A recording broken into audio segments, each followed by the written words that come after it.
Welcome to Current Conversations, Gloucester County, Virginia's first podcast, hosted by the Community Engagement and Public Information Team. We are here to bring you anything and everything you need to know about our amazing community. I'm Gloria. I'm Solveig. And I'm Quentin. Our goal is to inform our listeners of important county information, current events, and stories about the people that make this community such a special place to live, work, and play. Episodes will be available on the county's website or wherever you listen to your favorite podcasts. For this pilot, we will be revisiting our recent current conversation with Dr. Richard Williams, MD, MPH, and Director of the Three Rivers Health District, and Lisa Laurier, Population Health Manager, also of Three Rivers. Listen on for the latest COVID-19 updates and information.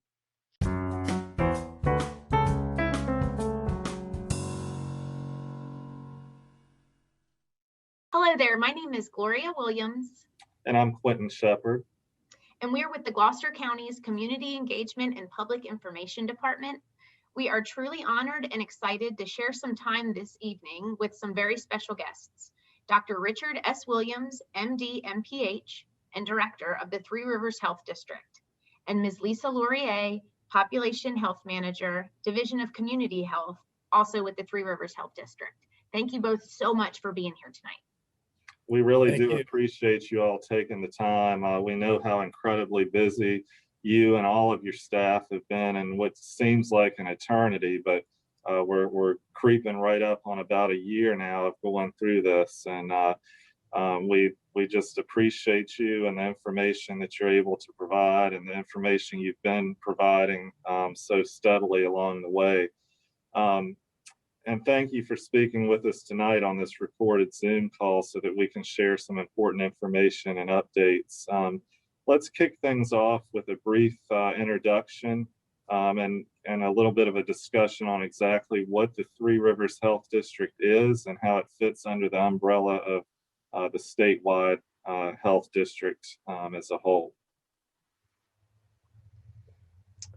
Okay, so the Three Rivers Health District is one of 35 health districts throughout the state of Virginia. And the health districts are the field arm of the Virginia Department of Health. The central office or the headquarters of the Virginia Department of Health is in Richmond.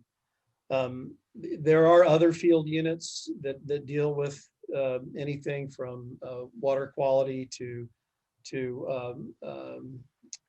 shellfish industry, but the main field units of the VDH are the health districts. And the health district mission is public health. It's environmental health.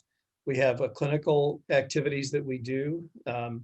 We have our WIC program for infants and children and women. And we have our Ryan White program in Three Rivers, and a host of other things that we do, normally nursing home screenings and so on and so forth. And one of our core responsibilities is under the emergency management umbrella is response to any sort of contingency, whether it's natural disaster or in this case, a pandemic, which is what we're in the middle of now.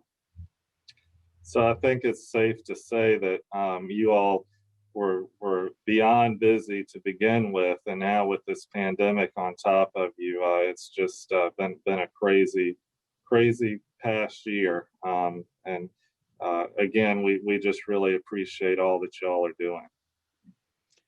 Yeah, I don't think this pathogen is so capable and so contagious. And it's stealthy. I mean, it has features, it can activate your own immune system against you. It might be totally asymptomatic in one sector of the population and lethal in others, like older folks and so on and so forth.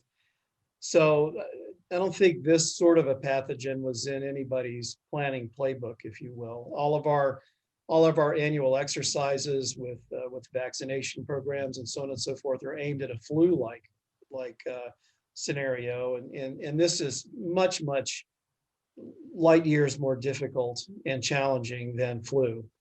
And it's been steady over the past year. It didn't really show a seasonal variation like flu did. So we had to ramp up our community mitigation efforts with contact tracing and case investigation. Very early on, we had to, ramp up our epidemiology efforts, tracking the data and tracking this virus as it expressed itself in the population. Our executive order compliance, effort had to ramp up, as well as many other things, public communication, education, and we had to learn as we went. Right, it was a brand new pathogen. Nobody ever saw it before a year ago, or a little over a year ago, when it emerged from, we think, from China. So it's been a steep learning curve and a very, very high operations tempo. And now with the vaccine program and the way that's progressing, it's I would say almost exponentially higher. So it is a very, very challenging scenario we find ourselves in. Well, thank you for that. And we do know that a lot of things are changing by the minute, by the day, by the hour. Maybe if you could talk to us a little bit about the new statewide registration system, how it's going, how integration is going, and what that means for a typical citizen.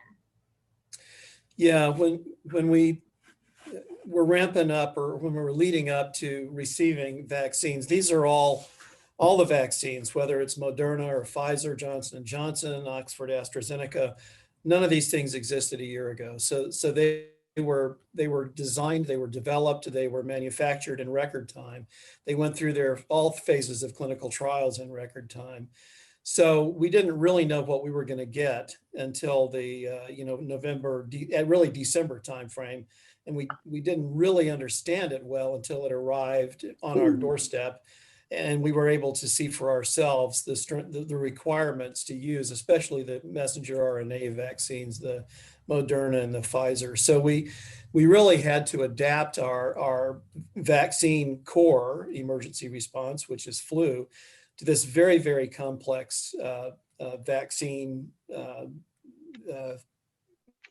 that both Moderna and Pfizer produced. At the same time, we started off with from the Advisory Committee on Immunization Practices of the CDC. We started off with a prioritization of folks in phases. Phase 1A was the healthcare providers. Phase 1B started off 75 and older, and some frontline workers. That was expanded by the Secretary Azar in the Department of Health and Human Services just a little over a month ago, to include a whole lot more people. It more than doubled the pool of eligible folks. So when we started this, and again, we had to design all this de novo, and each health district had to meet the need immediately. So we all did very similar sorts of things, but not identical, with regard to developing sign-up lists and so on and so forth. Phase 1A, we had plenty of vaccine. We were able to learn to use the vaccine. We had a target population, which was not huge, healthcare workers. So that phase went pretty well. And most of us were done with that within about 4 weeks, or maybe a little bit longer. But as soon as phase B started, and then we had to figure out, how we were going to record the people, how we were going to reach out and find out who wants the vaccine, and at the same time looking at essential frontline workers in industry and finding out where those employers were and creating ways to reach out to them. So what we ended up with was a methodology where people could contact us and pre-register for a vaccine, and almost every district had that capability. When phase 1B opened up, about the same time, we entered a severe vaccine shortage at the national level. So that created a perfect storm of delay that we're still in. So the lists of people waiting grew by the thousands, and in some cases, the tens of thousands. And it became pretty obvious to the central office that it would be much better if we had one way for all Virginians to sign up for a vaccine that was common across all the health districts. So the call center was an attempt, and is an attempt, to provide a single point of contact for COVID-related questions, for opportunities to sign up for vaccine to be led through the vaccine pre-registration process. And eventually the plan is to leverage that to lead to appointments for vaccination. You know, some of them may be centrally modulated, some at the local health district, but that was the idea. At the local level, we're not very well staffed. We certainly were in no way staffed to deal with a pandemic of this duration and a pathogen of this ability. And we've had to ramp up with hiring contract folks in various roles. But if the burden of calls and pre-registration and even appointments for vaccines, if that could be done centrally, then it frees up the health districts to do community coordination and organizing vaccination events and setting up the infrastructure. We really, to distribute this vaccine, we not only have to have our own health department points of distribution, but we also have to coordinate with all of our clinical partners. In Three Rivers, we have 3 different hospitals representing 3 different healthcare systems. We have pharmacies, we have private medical practices, we have free clinics, we have federally qualified healthcare centers. And all of those folks are capable of delivering vaccines, and many of them are signed up and approved by the CDC to do so. So to leverage all of that vaccination capability, we have to work together, collaborate, organize all that, and bring our maximum potential to bear. And having the central call center relieve us of some of those sorts of responsibilities has the potential to help us a great deal to pay more attention to that sort of stuff, which actually leads directly to getting shots in people's arms. That's great news. Definitely a step in the right direction. So what, if any, changes can people expect over the coming weeks regarding vaccine dissemination? You know, we're still in the throes of a very high grade vaccine shortage. I don't know the ins and outs at the federal level, but I imagine that we are across the country. We're pretty much depending on the real-time manufacturing throughput of both Moderna and Pfizer. They will hopefully soon be joined by Johnson & Johnson, but I don't think there's a great reservoir of J&J vaccines that could be disseminated either. I've heard several million to begin with, followed by more after. But I think that the vaccine shortage will be resolved over time, but it'll take time to do it. I don't know. And so I think the ramp up of available vaccine, it won't happen all at one time. It's going to be gradual. So that's very disappointing to all of us. If somebody told me that I'm eligible for vaccination, I would take it for granted that if I'm eligible, then the capability to vaccinate me must exist. Okay, that's a logical thing to think. But in point of fact, the capability probably does, but the vaccine is not there. So we're using this time, you know, we're getting only in Three Rivers, only about 20 to 25, less than 25% of the vaccine weekly that we're capable of delivering, okay? So we're using this time to organize ourselves, to leverage the strength of our clinical partners, to set up infrastructure that once we do get vaccine, we can ramp up to scale and get through this as fast as we possibly can. So that's what we're doing with this. The Johnson & Johnson vaccine is a single dose vaccine. The Pfizer and Moderna have 2 doses. If you think about that, if I deliver 100 shots today, and that's my capability, well, 28 days from now, I have to deliver 100 shots. It's more like capability is more like 500 plus, right, for each entity, but it really encumbers your vaccine capability with that second shot, 21 or 28 days whenever you encounter it. So it really cuts the speed of your effort in half, having to do 2 shots. 1 shot with J&J it's kind of like flu. It's not as delicate as the Moderna and the Pfizer. If you shake a vial of Moderna, or you drop it, or you drop a vial of Pfizer, it breaks the mRNA, and it really renders the vaccine unusable. If there are temperature violations, then the vaccine becomes unusable, and the temperature requirements are strict. J&J, much easier. In a single shot, we can move much faster. So we're all looking forward to getting that. Well, thank you for that. It's really helpful to just understand all the pieces that are working and how involved and that you are at every level. And I'm glad to hear with the call center and the changes that are coming online, that the health departments are able to continue doing what they do best, which is working in the communities. And just, you've done such an incredible job, and we appreciate it so much. So many people are operating under the assumption that once they become fully vaccinated, they can return immediately to normal life. No masks, maybe social distancing. What message do you have what message needs to reach those operating under that opinion? Yeah, and this is a very strong message. So this virus is very adaptable, and it's genetically drifting all the time. Coronaviruses tend to do that, and this is no exception. That combined with the fact that we really don't have very much experience at all with these vaccines at the population level, there's a lot not known about them.